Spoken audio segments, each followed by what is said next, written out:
오늘 성경 말씀은 마태복음 1장 18절에서 25절입니다. 예수님은 우리와는 다르게 유일무이한 방법으로 탄생하셨습니다. 즉 예수님은 남자와 여자의 일반적인 결합을 통해 태어나신 것이 아니라 단지 동정녀인 마리아의 몸을 빌려 성령으로 잉태되어 탄생하셨습니다. 그래서 오늘 본문 앞에 있는 1절부터 17절의 족보가 예수 그리스도의 인성을 강조하고 있다면 본문은 예수 그리스도의 신성을 강조하고 있다고 할 수 있습니다. 사실 인류를 죄에서 구원하는 중보자로서의 메시아는 인간인 동시에 신인 존재여야 했습니다. 또한 인간의 죄를 단번에 사하기 위한 완전한 대속제물이 되기 위해서도 아담으로부터 전가된 원죄와 전혀 무관한 존재여야 했습니다. 그러한 이유로 죄 없으신 성자 예수께서는 친히 인간의 모습으로 성육신 하시되 동정녀의 몸을 빌려 성령으로 잉태하여 탄생하심으로 인성과 신성을 동시에 지니시게 된 것입니다. 예수 그리스도는 이처럼 인성과 신성을 동시에 지니셨기에 우리가 당하는 모든 고통과 고난을 몸소 체휼하셨습니다. 그렇기 때문에 우리를 고통과 문제들에서 능히 건져내실 수도 있습니다. 그런데 이 예수 그리스도의 동정녀 탄생은 이미 이사야 7장 14절에서 예언되었습니다. 그래서 마태는 23절에서 이 말씀을 인용하고 있습니다. 이것은 곧 그리스도의 동정녀 탄생은 하나님께서 영원전부터 계획하셨고 선지자에 의해 예언되어 사람들이 갈망하며 기다려온 예언의 성취입니다. 그런데 예수님만큼은 아니더라도 모세의 출생, 사사 삼손의 출생도 보통 사람들과는 달랐습니다. 그러면 인류의 구원자 대신 예수 그리스도의 육적 아버지인 요셉은 어떠했을까요? 그의 출생은 성경에 기록되어 있지 않습니다. 이것은 아마도 특별하지 않았기 때문이라 봅니다. 그러면 그의 삶은 어떠했나요? 많은 성경의 유명한 인물들처럼 남들에게 드러낼 만한 특별한 것이 있었을까요? 전혀 없습니다. 그저 평범했습니다. 그러나 예수님 당시에 그렇게 많은 사람들이 메시아를 기다렸는데 그 메시아의 아버지가 그 많은 사람들 중에 유다 가문으로 좁혀졌고 유다의 후손들 가운데서도 또다시 요셉으로 좁혀졌다면 그 많은 경쟁자를 뚫고 예수님의 아버지가 되었다는 그 자체가 영광스럽고 높임을 받아야 할 것입니다. 물론 이 모든 것이 하나님의 작정하심으로 이루어진 것이지만 그렇다 하더라도 그에게서도 예수 그리스도의 육적 아버지로서 손색이 없는 그 무엇이 있을 것이라고 봅니다. 그러나 안타깝게도 예수님의 육적 아버지인 요셉에 대해 성경에는 많이 기록되어 있지 않습니다. 어쩌면 성경에서 그의 부인 마리아보다 더 적은 비중을 차지하고 있는 듯합니다. 영화에서도 요셉은 초반에 조금 나오지만 마리아는 영화 마지막까지 나옵니다. 이렇게 요셉은 메시아의 아버지로서 특별함에도 불구하고 사람들에게 잘 드러나지 않는 존재였습니다. 혹은 마리아만큼 대접받지 못한 사람입니다. 그럼에도 요셉이 예수님의 아버지가 되신 사실에는 분명히 다른 어떤 이유가 있을 것이라 생각합니다. 그래서 오늘 본문 말씀을 통해 이것에 대해 알아보고 지금 우리들에게 필요한 교훈을 살펴보겠습니다. 먼저 마태는 예수님의 기원을 소개할 때 흥미로운 특징을 보여주고 있는데 그것은 1장 1절부터 17절에서 예수님의 기원에 관한 이야기를 철저히 요셉의 입장에서 전개하고 있다는 것입니다. 이러한 마태의 전개 방식은 누가가 예수님의 기원에 관한 이야기를 철저히 마리아의 입장에서 전개해 나가고 있다는 점과 비교해 볼 때 더 의미심장합니다. 이는 요셉이 예수님의 기원과 결코 무관한 자가 아님을 보여주고자 한 것입니다. 실제로 요셉은 예수님의 기원에 있어서 대단히 중요한 역할을 하고 있습니다. 먼저 요셉은 예수님께서 다윗의 자손이라 불릴 수 있는 신학적 기반을 제공해 주었습니다. 또한 요셉은 예수님께서 유대 사회에 살아가는 데 있어서도 법적 울타리를 제공해 주었습니다. 이렇게 볼 때 적어도 마태에게 있어서 요셉과 예수님 사이에 이러한 신학적 법적 관계는 마리아와 예수님 사이의 육적 관계 못지않게 매우 중요한 것이라 할 수 있습니다. 그러면 이런 요셉은 어떤 사람이었을까요? 요셉은 의로운 사람이었습니다. 19절 그의 남편 요셉은 의로운 사람이라 그를 드러내지 아니하고 가만히 끊고자 하여 마리아를 아내로 맞이하여 단란한 살림을 꾸몄던 목수 요셉에게 청천벽력 같은 소식이 전달되었는데 그것은 자기와 약혼한 마리아가 임신했다는 것이었습니다. 이런 경우는 신명기 22장 23, 24절에 따라서 처리해야 했습니다. 거기에 보면 처녀인 여자가 남자와 약혼한 후에 어떤 남자가 그를 성읍 중에서 만나 동침하면 너희는 그들을 둘 다 성읍 문으로 끌어내고 그들을 돌로 쳐 죽일 것이니 라고 되어 있습니다. 그래서 이 율법에 근거해서 마리아를 성읍 문으로 끌고 가서 많은 사람들이 지켜보는 가운데 돌로 쳐 죽여야 했습니다. 그러나 요셉은 그것에 대해 사람들에게 드러내지 않고 가만히 끊고자 했습니다. 그런데 그렇게 한 이유가 재미있습니다. 요셉이 의로운 사람이었기 때문에 아무도 모르게 조용히 끊고자 했다는 것입니다. 이것은 모순처럼 보입니다. 왜냐하면 율법을 거스르는 것이기 때문입니다. 율법을 지키지 않았는데 오히려 그런 그를 의로운 사람이라고 부르고 있기 때문입니다. 신명기 6장 25절에 보면 분명히 우리가 그 명령하신 대로 이 모든 명령을 우리 하나님 여호와 앞에서 삼가 지키면 그것이 곧 우리의 의로움이라 라고 말하고 있습니다. 그러나 요셉은 오히려 반대로 율법을 지키지 않음에도 불구하고 의롭다고 인정받았습니다. 이런 모순적인 행위 안에는 큰 의미가 담겨 있습니다. 그의 행위는 구약시대의 종말을 상징하며 새로운 시대의 시작을 의미하는 것입니다. 다시 말해 예수님이 율법의 마침이 되신 것을 예수님의 육신의 아버지인 요셉이 먼저 보이는 것입니다. 구약의 의는 끝났고 이제는 신약의 새로운 의의 시대가 왔다는 선언이라 할 수 있습니다. 이것을 나중에 바울은 로마서 3장 20절에서 그러므로 율법의 행위로 그의 앞에 의롭다 하심을 얻을 육체가 없나니 율법으로는 죄를 깨달음이라 라고 하였고 23, 24절에서 모든 사람이 죄를 범하였음에 하나님의 영광에 이르지 못하더니 그리스도 예수 안에 있는 속량으로 말미암아 하나님의 은혜로 값없이 의롭다 하심을 얻은 자가 되었느니라 라고 하였습니다. 그렇습니다. 사람의 행위로 의롭게 될 수 있다는 생각 자체가 하나님께 대한 모독이며 경멸이라는 것을 예수님의 육적 아버지 요셉은 삶으로 보여준 것입니다. 의로움은 기계적인 율법 준수가 아니라 믿음, 즉 하나님 사랑, 이웃 사랑입니다. 그렇기 때문에 이 상황에서 요셉의 입장에서의 의는 긴장과 두려움에 있는 마리아를 사랑으로 감싸는 것이었습니다. 사랑으로 용서하고 품는 것이 하나님께 의를 행하는 것이었습니다. 이것을 요셉은 자기의 행동으로 보여준 것입니다.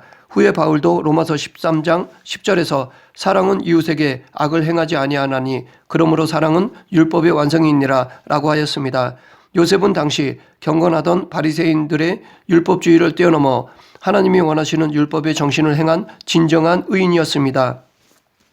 계속해서 요셉은 짐을 함께 지려고 하는 사람이었습니다. 19절 그의 남편 요셉은 의로운 사람이라 그를 드러내지 아니하고 가만히 끊고자 하여 여기서 가만히 끊고자 하여라는 말은 비밀스럽게 아무도 모르게 마리아를 용서한다는 의미입니다. 그것도 억지로가 아니라 자발적으로 용서한다는 의미입니다. 그래서 요셉은 마리아를 아무도 모르게 조용히 가게 하려고 했습니다. 마치 나중에 예수님이 가늠하다 현장에서 붙들린 여인을 용서하고 보내듯이 요셉도 가만히 보내려고 했습니다. 그런데 이렇게 하다가 잘못되어 율법주의자들에게 발각되면 요셉 자신도 그의 책임을 피할 수 없습니다. 그들의 공격을 받아야 했습니다. 그렇기 때문에 요셉도 알고 보면 마리아를 용서하는 것으로 끝나는 것이 아니라 자기에게 돌아올 책망도 각오한 것이었습니다. 요셉도 이 일에 대한 책임을 함께 지려고 했던 것입니다. 그렇기 때문에 어떻게 보면 요셉은 마리아의 멍에를 함께 진 것이라 할 수 있습니다. 요셉의 입장에서 보면 이 상황은 마리아에게 배신감을 느낄 수 있는 상황이라 할 수 있습니다. 인간적인 감정으로라면 죽이고도 남을 상황이라 할 수 있습니다. 또한 아무리 하나님의 뜻이라 해도 약혼한 이상 요셉에게 이러한 사정을 말해서 합의하에 예수 그리스도를 잉태해야 하지 않나라고 생각할 수도 있습니다. 하지만 마리아는 그렇게 하지 않고 독단적으로 결정했습니다. 그렇기 때문에 마리아는 요셉에게 큰 잘못을 범한 것이라 할 수 있습니다. 그러나 요셉은 마리아를 용서했습니다. 이런 상황에서 용서한다는 것은 아무나 할 수 없을 것입니다. 참 대단한 인격이라 할 수 있습니다. 그러나 요셉은 거기서 멈추지 않았습니다. 더 나아가 마리아의 아픔마저도 함께 안고 가려고 했습니다. 이처럼 남의 죄를 함께 지려는 마음은 그가 선하고 너그러운 마음을 가진 자임을 간접적으로 보여주는 것이라 할 수 있습니다. 이것은 앞으로 남의 죄를 대신 지실 아들 예수님을 위한 준비라고 할 수 있습니다. 아세셀 염소처럼 스스로 죄를 짊어지고 가실 아들 예수님을 위한 준비라고 할 수 있습니다. 골고다의 십자가를 지고 가실 아들 예수님을 위한 준비라 할 수 있습니다. 그렇게 보면 요셉은 예수님의 육적 아버지로서 자격을 충분히 갖춘 사람이라 할 수 있습니다. 또한 요셉은 마리아가 임신한 사실을 알고 파혼을 즉각 단행하지 않고 깊이 고민하고 생각했습니다. 아마도 이렇게 한 것은 그가 아무도 모르게 자기의 아픔을 스스로 삭히려고 했던 시간이었다고 볼 수 있고 서로에게 상처를 최소한으로 줄이기 위해 어떻게 헤어질 것인지를 고민한 시간이었다고 볼 수 있고 자신과 헤어질 마리아의 앞날을 염려한 시간이었다고도 볼 수 있습니다. 어떤 이유에서 간에 그는 자기 중심보다는 상대편 마리아에 대한 최대한의 배려를 베풀으면서 이 사건을 해결하려 했다는 것입니다. 그래서 신중에 신중을 기했습니다. 이러한 그의 인자와 자비는 앞으로 온 인류를 대상으로 인애를 베푸실 예수 그리스도의 준비라 할 수 있습니다. 또한 요셉은 철저히 순종한 사람이었습니다. 24, 25절 요셉이 잠에서 깨어 일어나 주의 사자의 분부대로 행하여 그의 아내를 데려왔으나 아들을 낳기까지 동침하지 아니하더니 나음의 이름을 예수라 하니라. 유대에서는 조상의 이름을 후손들이 물려받는 것이 전통이었습니다. 그래서 예수님도 당연히 유다 가문에 속한 요셉의 손조들의 이름 가운데 하나를 물려받았어야 했을 것이었습니다. 그런데 전혀 상관없는 이름을 말씀하신 하나님의 명령에 그대로 순종했습니다. 물론 예수라는 이름은 당시에 흔한 이름이었습니다. 그래서 예수라는 이름만으로는 예수 그리스도를 정확하게 알려줄 수가 없기에 나사렛 예수 그리스도라고 동네 이름을 말함으로 정확하게 알려줄 수 있었던 것입니다. 하지만 요셉의 가문에서는 이런 이름이 없었기에 그렇게 이름을 짓는 것은 쉽지 않았을 것입니다. 세례 요한의 이름도 천사를 통해 미리 그의 부모인 사가랴와 엘리사벳에게 알렸습니다. 천사가 그에게 이르되 사가랴여 무서워하지 말라. 너의 간구함이 들린지라. 내 아내 엘리사벳이 내게 아들을 낳아주리니 그 이름을 요한이라 하라 라고 하였습니다. 하나님은 이들에게도 아들의 이름을 요한이라고 정해주셨습니다. 그의 부모 엘리사벳과 사가랴는 아들을 낳자 사람들이 이 아이의 이름을 사가랴라 하고자 했지만 엘리사벳은 그의 이름을 요한으로 지었습니다. 그러자 사람들은 내 친족 중에 이 이름으로 이름한 이가 없다 라고 반문했습니다. 이처럼 당시 이름은 손조나 친족 중의 이름 가운데 하나로 지었습니다. 우리나라도 옛날에는 이름을 함부로 짓지 않았습니다. 돌림자나 한문 횟수를 다 생각하며 이름을 지었습니다. 유대 사회에서도 이름을 함부로 짓지 않았습니다. 관례대로 이름을 지었습니다. 하지만 요셉은 그렇게 하지 않고 하나님이 말씀하신 대로 예수라고 지었습니다. 이것은 말처럼 쉽지만은 않았을 것입니다. 이렇게 그는 자기 중심으로 생각하지 않는 사람, 하나님이 시키면 시키는 대로 하는 천진난만스럽다 못해 바보스러운 사람이었습니다. 하나님의 말씀을 곧이곧대로 받아들이며 토를 달지 않고 그대로 실행하는 이런 자세가 진정한 순종이라 할 수 있습니다. 우리도 하나님께 순종하려면 세상적인 똑똑함이나 영리함은 내려놓아야 합니다. 어쩔 때는 내 생각이 더 좋아 보이지만 모든 것을 다스리시는 하나님의 판단이 가장 정확하고 선한 것이라 믿고 신뢰해야 합니다. 그래서 사도 바울은 고린도전서 1장 25절에서 하나님의 어리석음이 사람보다 지혜롭고 하나님의 약하심이 사람보다 강하니라 라고 하였습니다. 24절을 보면 요셉은 잠에서 깬 후에 그 아내를 데려왔다고 했습니다. 이것은 정식 결혼을 하여 마리아를 자기 집으로 데려온 것을 말합니다. 그런데 요셉의 수고와 희생은 여기서 끝나지 않았습니다. 25절에 보면 그는 아들을 낳기까지 동침하지 않았다고 하고 있습니다. 물론 이는 메시아의 출생을 더럽히지 않으려는 요셉의 신앙적인 행동이었음에 틀림없습니다. 하지만 정식 결혼을 하고서도 절제한다는 것은 신랑의 입장에서는 쉽지 않았을 것입니다. 더욱이 그는 아기 예수를 위해 헤롯의 음모를 피하여 애굽으로 그 먼 길을 마다하지 않고 목숨을 건 도피를 해야만 했습니다. 그리고 헤롯이 죽은 후에도 안전을 위해 고향과는 먼 갈릴리 지역에서 살아야만 했습니다. 타향살이를 해야만 했습니다. 마리아와 요셉은 전혀 예상치 못한 하나님의 뜻에 따라 메시아의 부모가 되는 사명을 받았습니다. 그런데 사람들은 이러한 외면만 보고 마리아와 요셉을 부러워하곤 합니다. 하지만 지금까지 살펴보았듯이 그들은 그리스도의 부모로서 온갖 고초를 겪어야 했습니다. 그 누구도 알아주지 않는 고통과 수고를 겪어야 했습니다. 여기에 더하여 마리아는 사랑하는 아들이 십자가에 달려 처참하게 죽는 장면까지 직접 목격해야 했습니다. 아마도 이보다 더 부모의 마음에 고통스러운 순간은 없을 것입니다. 요셉은 예수님의 사역조차 보지 못하고 죽었습니다. 그가 예수님이 메시아이심을 다시 확인한 것은 정결 예식을 하려고 성전에 들어갔을 때였습니다. 그곳에 시므온이라는 사람이 예수님에 대해 보라 이는 이스라엘 중 많은 사람을 패하거나 흥하게 하며 비방을 받는 표적이 되기 위하여 세움을 받았고 또 칼이 내 마음을 찌르듯 하리니 이는 여러 사람의 마음의 생각을 드러내려 함이니라 라고 하였습니다.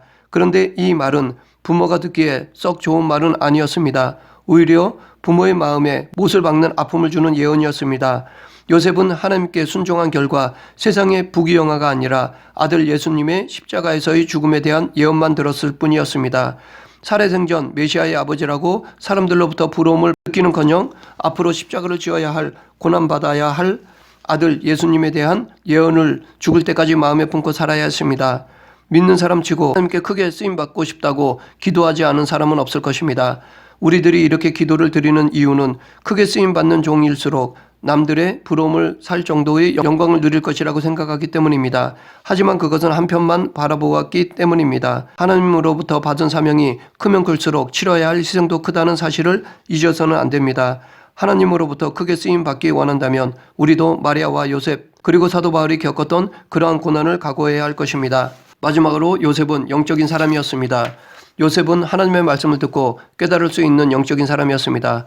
만약 요셉이 영적으로 무지했거나 예민하지 못했다면 하나님의 말씀을 듣고도 순종할 수 없었을 것입니다. 그러나 요셉은 하나님께서 보낸 천사를 볼 수 있는 영적인 사람이었기에 명령대로 순종하여 마리아를 데려왔고 예수님을 낳았습니다.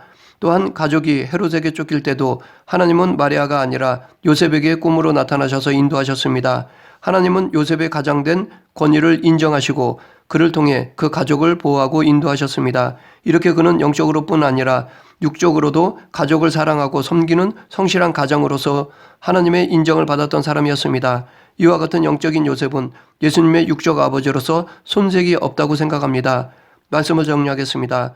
요셉은 예수님의 육적인 아버지입니다. 그런데 그런 타이틀에 비해 요셉은 대접을 받지 못했다고 생각됩니다. 오히려 그가 어떤 사람이었기에 그런 자격을 갖추었는지 궁금하기까지 합니다. 그러나 그는 의로운 사람이었습니다. 또한 그는 짐을 함께 지는 사람이었습니다. 그리고 그는 철저히 순종하는 사람이었습니다. 마지막으로 그는 영적인 사람이었습니다. 이런 그였기에 하나님은 그를 예수님의 육적 아버지로 삼았던 것이라 생각합니다. 우리도 하나님 앞에서 요셉처럼 의롭게 산다면, 사랑을 베푼다면, 순종한다면, 영적으로 깨어있다면 하나님이 기뻐하시고 이 시대에 귀하게 사용하실 것입니다. 지금 비록 사람들이 특별한 관심을 가져주지 않는다 하더라도 믿음과 순종으로 하나님께 귀하게 쓰임받는 저와 여러분이 되길 간절히 축원합니다. 기도하겠습니다. 사랑과 은혜가 풍성하신 하나님 아버지, 저희들도 요셉처럼 의를 행하고 사랑을 베푸는 성도가 되게 하여 주시옵소서. 하나님 말씀을 들을 수 있도록 영적으로 깨어있으며 주신 말씀에 철저히 순종하는 성도가 되게 하여 주시옵소서. 예수님 이름으로 기도드립니다. 아멘.